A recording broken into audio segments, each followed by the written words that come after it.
compressor. Σωστή ορθή ακούσουμε το Ευαγγελίο, ειρήνη πάση. Uncle, what do you think?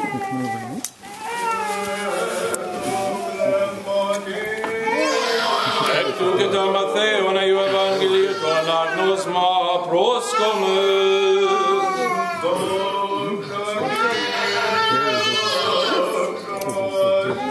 Το καιρό εκείνο οι 11 μαθητές πορεύτησαν εις την Γαλιλαίαν εις το όρος σου ετάξατο αυτής ο Ιησούς.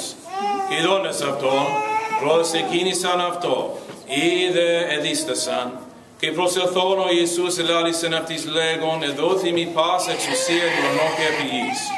Πορευτέστουν μαθητεύσετε πάντα τα έθνη, βαπτίζοντες αυτούς εις το όνομα του Πατρός και του Υιού και του Πνεύματος, διδάσκοντες αυτούς τηρήν πάντα όσα ενεντιλάμιν ημί.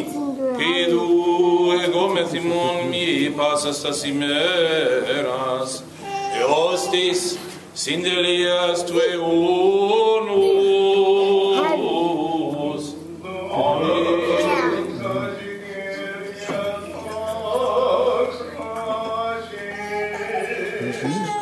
Λέησον ημάς ο Θεός κατά το μέγαλό σου, δεμεθά σου επάκουσον και λέησον. Κύριε λέησον, Κύριε λέησον, Κύριε λέησον.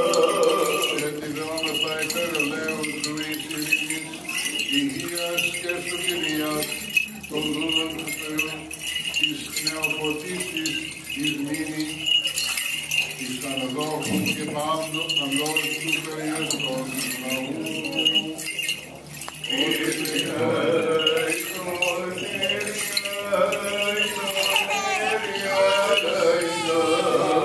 Τηλεημών και φιλάνθρωπος Θεός υπάρχει, και εσύ την δόξα αναπέμπονες, το Πατρί και το Υιό και το Αγίο Πνεύματι, ειν και αεί και εις τους αιώνας των αιώνων.